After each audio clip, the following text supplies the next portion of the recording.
अल्लाह पाक इरशाद फरमाता है फिर तुम्हारे दिल सख्त हो गए, इसके बाद कल हिजारा पत्थरों की तरह, औ अशद्दु कस्वा या पत्थरों से भी सख्त, व इन्न मिनल हिजारति लमा यतफज्जरु मिनहुल अनहार, और पत्थरों में बाद वो हैं कि जिनसे नहरें जारी हो जाती हैं। व इन्न मिनहा लमा यशक्ककु, और बाद वो हैं जो फट पड़ते हैं। फयखरुजु मिनहुल मा, और उन पत्थरों से पानी निकलता है। व इन्न मिनहा लमा यहबितु मिन खशियतिल्लाह, और उनमें से बाद पत्थर वो हैं जो अल्लाह के खौफ से गिर पड़ते हैं। वमल्लाहु बिगाफिलिन अम्मा तामलून, और जो तुम कर रहे हो अल्लाह उससे बेखबर नहीं है।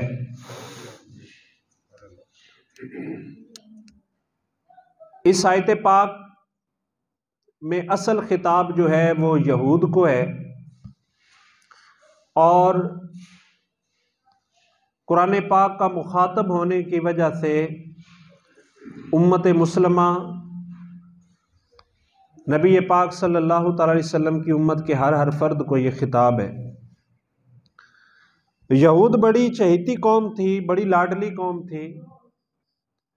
2000 साल तक ये लीड करते रहे, क़यादत पे फायद रहे, नबियों की औलाद में थे। अल्लाह पाक फरमाता है इन्नी फद्दलतुकुम अलल आलमीन, सारे जहानों में इनको फजीलत मिली। औलादे अंबिया होने की वजह से इनका एक प्रोटोकॉल था, इनकी रिस्पेक्ट थी। और 3 इल्हामी किताबें इनकी तरफ भेजी गई, तौरात, ज़बूर, इंजील। ये यहूदियों की तरफ 3 किताबें गईं, और अल्लाह की लाखों नबी, अल्लाह ताला के नबियों की तादाद मुतय्यन नहीं है। कुछ ने कहा 1 लाख हैं, कुछ ने कहा 2 लाख हैं। बहरहाल जितने भी अल्लाह के इल्म में हो, अल्लाह ताला के जितने भी नबी इनकी तरफ मबऊस किए गए, इन्होंने इताअत फर्मा बरदारी की बजाय सरकशी वाला रास्ता इख्तियार किया। और जो अंबिया किराम इनके मफादात के खिलाफ बात करते थे, इन्होंने अंबिया किराम को शहीद भी किया है, ना हक कत्ल किया अंबिया को। वयक़्तुलून नबिय्यीन बिग़ैरिल हक़, अल्लाह पाक इरशाद फरमाता है कि अंबिया किराम अलैहिस्सलाम को ये ना हक कत्ल करते थे। तो इनकी जराइम की तफसील बयान की जा रही है। फिर खुली आंखों से इन्होंने मोजज़े देखे। कोहे तूर को आसमानों पे बुलंद होता देखा, अपनी आंखों से मुर्दों को जिंदा होते देखा, तौबा को कबूल होते हुए देखा, मन्नो सलवा को नाज़िल होते हुए देखा, मन्नो सलवा को खाया, और बेशुमार अल्लाह ताला ने इनके ऊपर एहसानात किए। फिरौन के जुल्म से इनको निजात दी, दरिया ने रास्ता दे दिया, ये खैर व आफियत से मंजिल पार कर गए। इतना कुछ इनामात के बावजूद ये शुक्रगुजारी की तरफ और अल्लाह की इताअत और फर्मा बरदारी की तरफ ना आए। और इससे पहले वाकया बयान हुआ है बकरा का, गाय को जिंदा होते हुए देखा, गाय के जरिए से एक मुर्दा बंदे को जिंदा होते हुए देखा, जो कत्ल हो चुका था, ना हक कत्ल हो चुका था। तो गाय का एक गोश्त का टुकड़ा मारा गया तो वो जिंदा हो गया। तो अल्लाह पाक ने इरशाद फरमाया सुम्मा कसत कुलूबुकुम मिन बादि ज़ालिका, इतनी निशानियों के बाद भी तुम्हारे दिल सख्त हो गए, पत्थरों की तरह सख्त हो गए। और फरमाया पत्थरों की तो ये शान है, तो कुछ पत्थर ऐसे होते हैं कि जो अल्लाह के खौफ से गिर पड़ते हैं, कईयों से पानी जारी हो जाता है, कईयों से नहरें जारी हो जाती हैं। तो तुम उससे भी गई गुजरी हालत में पहुंच गए हो। ये बात याद रखिए कि जब तक इंसान नाबालिग है उसके आमाल का उसके दिल पर कोई असर नहीं पड़ता। यानी इसी बात से बच्चे पर नमाज फर्ज नहीं है, रोज़ा फर्ज नहीं है, शरीयत का मुकल्लफ नहीं है। लेकिन जैसे इंसान बालिग होता है शरीयत की पाबंदियां उसके ऊपर आ जाती हैं, नमाज फ़र्ज होती है, रोज़ा फ़र्ज होता है, हज फ़र्ज होता है, ज़कात फ़र्ज होती है, तो एक एक अमल का बराह रास्त असर उसके दिल पर पड़ता है। अगर उसके अमल अच्छे हों तो उसके दिल में नूर पैदा होता है, हर नेकी पर उसके दिल में नूर पैदा होता है, सुरूर पैदा होता है, दिल को तहारत मिलती है, दिल को पाकीज़गी मिलती है, दिल को तक़वियत मिलती है, तिलावत करता है, सदका देता है, जिक्र करता है, वालिदैन की खिदमत करता है, मस्जिद में आता है, दुरूद पाक पढ़ता है, जुमे के लिए गुस्ल करता है। हर अमल पर उसके दिल में एक असर होता है, तासीर मुरतब होती है, नूर पैदा होता है। और जब इंसान बालिग होने के बाद गुनाह का काम करता है, नमाजों को छोड़ देता है, गुनाह को इख्तियार करता है, झूठ बोलता है, गीबत करता है, बदनज़री करता है, तो हर अमल की एक नहुसत दिल में स्याही, दिल की तारीकी में इजाफा होता है। अल्लाह पाक इरशाद फरमाता है कुरान पाक में, कल्ला बर्राना मा कानू यक्सिबून, कि उनके दिल पर गुनाहों की तहें चढ़ा दी जाती हैं, जो वो करते हैं उसकी वजह से।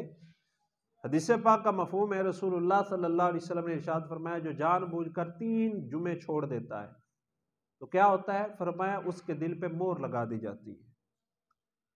यानी दिल, हर हदीस पाक के अंदर आता है कि जब बंदा गुनाह करता है तो उसके दिल पे एक स्याह नुक्ता लगा दिया जाता है, फिर गुनाह करता है, फिर वो स्याह नुक्ता मजीद बढ़ जाता है, फिर गुनाह करता है, फिर स्याह नुक्ता मजीद बढ़ जाता है, यहाँ तक के गुनाह कर कर के उस बंदे का दिल ही तारीक हो जाता है और उस दिल के अंदर हिदायत को कबूल करने की इस्तेदाद नहीं रहती। यानी उस दिल के अंदर नेकी की तरफ आने की सलाहियत नहीं रहती। जिस तरह डॉक्टर कहते हैं ना, ये इसका जिगर बिल्कुल डेड हो गया है, अब ये नहीं रह सकता, इसका दिल बिल्कुल खत्म हो गया है। डॉक्टर भी कहते हैं बंदा अपनी बद परहेजी करता है, डॉक्टर परहेज बताते हैं, भाई तुमने कोलेस्ट्रोल वाली चीजें नहीं खानी, चर्बी वाली चीजें, चिकनाहट वाली चीजें, मैदे वाली चीजें, तली हुई चीजें, ये चीजें तुमने नहीं खानी, तुम्हें हार्ट प्रॉब्लम है, दिल की तकलीफ है। लेकिन अगर वो फिर बंदा रोजाना सीरी पाए खाए, रोजाना कढ़ाई गोश्त खाए, हलवा पूरी खाए, रोजाना समोसे और पकौड़े खाए, तो फिर कह जी ये डॉक्टर ने कहा था तो इसलिए मैं नहीं बचा, तो डॉक्टर का तो कसूर कोई नहीं, बद परहेजी तो इसने की है। तो इसी तरह दिल का सख्त हो जाना, दिल के अंदर नौसत आ जाना, दिल का हिदायत को कबूल करने के काबिल ना रहना, तो अल्लाह का तो इसमें कसूर नहीं। अल्लाह ने तो सबको सुथरे दिल दे के भेजा, सबको पाक दिल दे के भेजा, सबको सोने दिल दे के भेजे, और उन दिलों की हिफाजत की जाती तो अल्लाह के एक वली का दिल है, एक कुतुब का दिल है। हदीस पाक है सही बुखारी की, कुल्लु मौलूदिन यूलदु अलल फितरती फाबावाहु युहव्विदानिही और युनस्सिरानिही और युमज्जिसानी। फरमाया तुम में से हर बंदा फितरत पर पैदा होता है, साले दिल देकर पैदा होता है। उसके माँ बाप होते हैं जो उसको यहूदी बना देते हैं या ईसाई बना देते हैं या मजूसी बना देते हैं। अल्लाह ने तो किसी को यहूदी नहीं बनाया, दिल अल्लाह ने पाक दे के भेजा। तो अब इस दिल की हिफाजत करना ये इसलिए बहुत ज़्यादा ज़रूरी है। अल्लाह ताला ने ये नमाज की पाबंदियाँ, ये रोज़े, ये शरीयत की पाबंदियाँ इसलिए रखी हैं ताकि इंसान का दिल पाक साफ रह सके और वो कल्बे सलीम बन जाए कि अल्लाह की बारगाह में जाए तो अल्लाह उससे राज़ी हो जाए। सबसे बड़ा मकसद यही है शरीयत की पाबंदियों का कि बंदा रब के पास जाए तो अल्लाह उस बंदे से राज़ी हो जाए। या तो हल नफ्सुल मुतमइन्ना इरजी इला रब्बिक रादियतम मरदिया, ए नफ्स मुतमइन्ना अपने रब की तरफ वापस लौटा, फदखुली फी इबादी वदखुली जन्नती, मेरे बंदों में दाखिल हो जा और जन्नत में दाखिल हो जा। तो दिल में कसावत आ जाती है गुनाह कर करके, तो उन लोगों के दिलों में भी आ गए। अल्लामा इब्ने कय्यम ने लिखा है, अल्लामा इब्ने जोजी ने भी तलबीस इबलीस में लिखा है, जब बंदा गुनाह करता है तो फौरी तौर पर एक तो उसके दिल पर असर मुरतब होता है कि उसके दिल में परेशानी आ जाती है। गुनाह कर करके जो बंदा गुनाह की आदत रखता है, गुनाह की रवश इख्तियार करता है, तो वो परेशान रहता है। आज लोग कहते हैं जनाब कोई किसी चीज़ की कमी कोई नहीं है, पैसे की कमी कोई नहीं, मालो दौलत की कमी कोई नहीं, औलाद की कमी कोई नहीं, लेकिन फिर भी दिल परेशान है, घर में परेशानी ख़त्म नहीं होती। तो ये गुनाहों का असर होता है कि बंदे के दिल परेशान रहता है। दूसरी तरफ जो बंदा अल्लाह की याद में रहता है, जिक्र करता है, अला बिज़िक्रिल्लाहि तत्मइन्नुल कुलूब, अल्लाह पाक इरशाद फरमाता है अल्लाह की याद में, अल्लाह के जिक्र में दिलों का सुकून है। तो गुनाहों की एक तासीर होती है कि दिल परेशान रहता है। और कुरान पाक में ही है, मैं कुरान पढ़ रहा हूं आपके सामने, अल्लाह पाक इरशाद फरमाता है वमन अअरदा अन ज़िक्री फ़इन्न लहू मईशतन दंका, कि जो बंदा मेरे जिक्र से मुंह मोड़ता है, मेरी याद को छोड़ देता है, नमाजें पढ़ना छोड़ देता है, कुरान पढ़ना छोड़ देता है, शरीयत की पाबंदियों से राह फरार इख्तियार करता है, फ़इन्न लहू मईशतन दंका, अल्लाह पाक फरमाता है मैं उसके रिज़्क में, उसकी मईशत में तंगी कर देता हूं। अब लोग कहते हैं जनाब एक वक्त सी कि मिट्टी नूं हथ लावीदा सी सोना बन जाती, हुण सोने नूं हथ लाने मिट्टी बन जाती। एक वक्त था कि हर तरफ से रिज़्क आता था, अब है कि रिज़्क जाता ही जाता है, आता नहीं है। तो ये बात याद रखिए कि जो रब ताला देना जानता है वो रब लेना भी जानता है। जिस रब को देना आता है उस रब को लेना भी आता है। तो ये नौसत है पहली गुनाहों की कि बंदा परेशान रहता है। पुरानी उर्दू में जब हम पढ़ते हैं ना तो ये लफ्ज नहीं मिलते। उर्दू की किताबें पढ़ता हूँ, आला हजरत की सीरत को पढ़ें या वैसे आप आज से 30-40 साल पहले की उर्दू की किताबें पढ़ें तो उसमें ये लफ्ज नहीं मिलेंगे, टेंशन, डिप्रेशन, एंग्जाइटी। लेकिन आज ये लफ्ज जिस तरह अंग्रेजों ने इस्तेमाल किए, टेंशन, डिप्रेशन, एंग्जाइटी, वो वैसे के वैसे मिनो अन हमारी उर्दू में इस्तेमाल हो रहे हैं। पहले आज से 30-40 साल पहले की उर्दू की किताबों में ये लफ्ज नहीं है। क्यों नहीं है? पहले ये बीमारियां थी ही नहीं किसी को, ना टेंशन थी, ना डिप्रेशन थी, ना एंग्जाइटी थी। आज जिस बंदे को देखो जी मैं टेंशन का मरीज हूं, डिप्रेशन है, प्रेशर है बहुत दिमाग पे, दिल पे, असाब पे, तो ये क्या है? परेशानी है, गुनाहों के असरात हैं। क्या वजह है? 18 साल का बच्चा है जी, कहता है कि मैं उठता हूं तो आंखों के आगे अंधेरा आता है। 20 साल का नौजवान बगैर टेक के नहीं बैठ सकता जी, कमर का दर्द है। क्या है? सेहत से बरकत ही खत्म हो गई है, सेहत में बरकत ही नहीं है। हमने ऐसे 80-80 साल के बाबे देखे हैं, वो बगैर टेक के बैठते हैं, बगैर सहारा लिए उठते हैं। कुर्सियों पे नमाज बैठने का ट्रेंड कब से आया है? पहले भी तो लोग बाबे होते थे, लेकिन अब क्यों बीमार बढ़ गए हैं? किसी मस्जिद में चले जाएं, हर मस्जिद में 2-4 मरीज कुर्सियों पे बैठे नमाज पढ़ते नजर आते हैं। और फिर क्या है कि कोई मस्जिद मुसलमानों की खांसी के बगैर फारग नहीं है। कोई नमाज आप देख लें जिसमें कोई बंदा खांस ना रहा हो, 2-4 बंदे खांसते ही रहते। पहले ये चीजें नहीं थी, यहां आप मस्जिद में खांसी की आवाज नहीं आती थी। क्या है? और फिर बीमारियां जो हैं वो खाने की वजह से है, भूखा रहने की वजह से बीमारी नहीं आ रही। ब्लड प्रेशर क्यों है? ज्यादा नमक खाने से ब्लड प्रेशर हो जाता है, ज्यादा नमक वाली चीजें खाने से ब्लड प्रेशर है, ये खाने की वजह से। शुगर की बीमारी क्यों है जी? मीठा ज्यादा खाने की वजह से। हार्ट प्रॉब्लम क्यों है? कोलेस्ट्रोल ज्यादा हो गया, चर्बी ज्यादा हो गई है, तो ये भी खाने की वजह से हुई। तो कहने का मकसद ये है कि परेशानी ये गुनाहों के असरात हैं। सेहत से बरकत खत्म हो गई है और ऐसी ऐसी बीमारियां, टेंशन, डिप्रेशन, तो ये चीजें ये गुनाहों के असरात हैं। सुम्मा कसत कुलूबुकुम मिन बादि ज़ालिका, तुम्हारे दिल सख्त हो गए।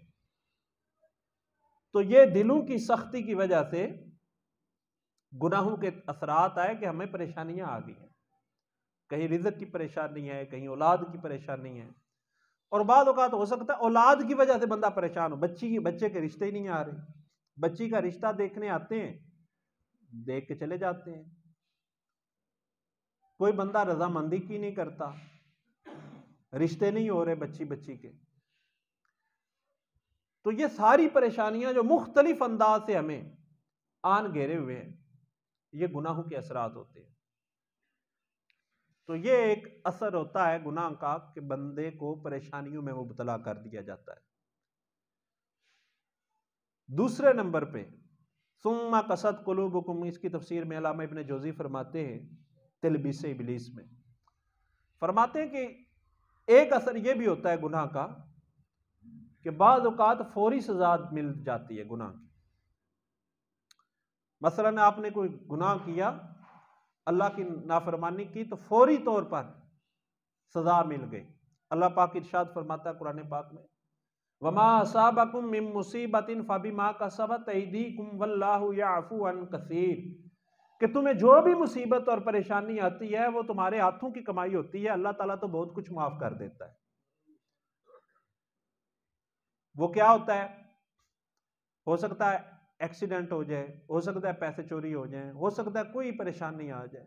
हजरत फुज़ैल बिन अय्याद रहमतुल्लाह अलैह फरमाते हैं कि मैंने जब भी अल्लाह की नाफरमानी की तो या तो अपनी बीवी को नाफरमान पाया, या अपने औलाद को अपना नाफरमान पाया, या अपने मातहत मुलाजम को अपना नाफरमान पाया, तो उसका सबब मेरी रब की नाफरमानी होती है।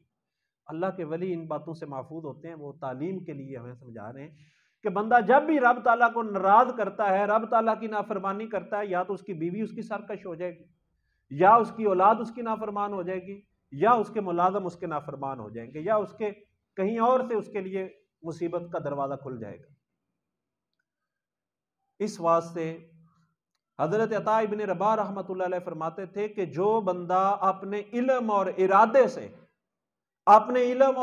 से अल्लाह को नाराज करना छोड़ देता है, अल्लाह की नाफरमानी करना छोड़ देता है, अल्लाह ताला उसकी दुआओं को रद्द करना छोड़ देता है, यानी अल्लाह ताला उसकी दुआओं को कबूल करना शुरू कर देता है।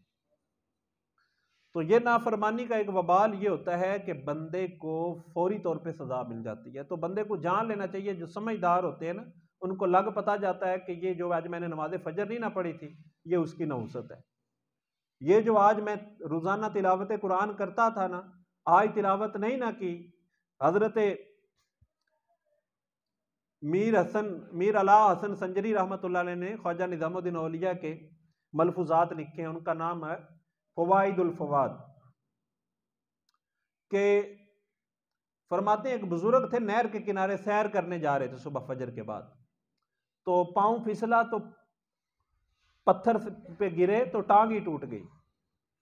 तो वो साहिब दिल थे, उन्होंने कहा कि मैं रोजाना सूरह यासीन की तिलावत करता हूं, आज नागा किया है, अपना वजीफा नहीं पढ़ा, तो उसका असर देख लिया कि मेरी टांग टूट गई।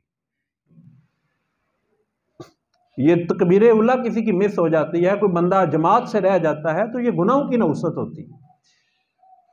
किसी बंदे से तिलावत कुरान की तौफीक वापस ले ली जाती है, कोई बंदा दुरूद शरीफ का पाबंद होता है, उससे वो पाबंदी खत्म हो जाती है। कोई बंदा अल्लाह की राह में माल खर्च करने वाला होता है, उससे माल खर्च करने की तौफीक ले ली जाती है, तो ये हकीकत में गुनाहों की नौसत होती है।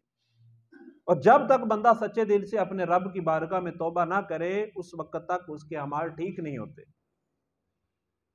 तो इसका एक ही इलाज है, जिस्म में फोड़ा बन जाए ना, तो कैंसर फोड़ा हो तो उसका इलाज सर्जरी होता है कि उसको काट दिया जाए। गुनाह का भी यही हाल है कि उस गुनाह को छोड़ दिया जाए। इस वास्ते कि गुनाह जो होता है ये बंदे को परेशान रखता है। और ताखीर की एक सूरत ये भी है, ताखीर सजा इस तरह भी मिलती है कि उलमा ने लिखा है कि हो सकता है कि बंदा जुवानी में रब को नाराज करे, गुनाह करे, बुढ़ापे में हो सकता है उसकी बीवी और उसकी औलाद ही उसकी नाफरमान हो जाए। इससे बड़ी सजा कोई नहीं, खुदा की कसम। बंदा बूढ़ा हो जाए और बीवी उसकी ना माने, बीवी उसकी सरकश हो जाए, बीवी उसकी बागी हो जाए और बच्चे उसके नाफरमान हो जाए। अब खुद कर कुछ नहीं सकता, बीवी और बच्चे इकट्ठे हो गए, उन एका कर लिया और ये बूढ़ा अकेला हो गया घर में, तो ये भी तो गुनाहों की ना सजा है, ये भी तो अल्लाह की नाफरमानी की सजा है। तो इस वास्ते एक घोड़ा था, हजरत इब्ने जोजी ने इसको लिखा है, वो बड़ा सरकश घोड़ा था, किसी के काबू में नहीं आता था। तो मार्केट में बिकने के लिए आया, तो वो हजरत जुनैद बगदादी ने खरीद लिया। हजरत जुनैद बगदादी ने खरीदा तो वो जो घोड़ा किसी की बात मानता नहीं था, अपने मालिक की बात नहीं मानता था, जुनैद बगदादी के लिए बिल्कुल नरम हो गया, बिल्कुल वो जिधर बिठाते थे बैठ जाता था, खड़ा करते थे खड़ा हो जाता था। तो जिसने घोड़ा बेचा था कहने लगा कि आपने इसको क्या मंत्र, क्या इसके ऊपर वजीफा पढ़ के फूका है कि ये आपकी सारी बातें मानता है। तो हजरत जुनैद बगदादी रहमतुल्लाह अलैह ने फरमाया, मैंने अपने रब की कभी नाफरमानी नहीं की, तो कोई भी बंदा मेरी नाफरमानी नहीं करता, मैं कभी अल्लाह को नाराज नहीं करता। तो जो मेरे मातहत चीजें हैं, ना कोई मेरा मुलाजम, ना मेरे बीवी बच्चे और ना मेरी जानवर, ये मेरी नाफरमानी नहीं करते। ये सादा सा उसूल है कि हम अपना ताल्लुक अपने रब से ठीक कर लें, बाकी दुनिया के मामले अल्लाह ठीक कर देगा। रिज़्क अल्लाह सबको देता है।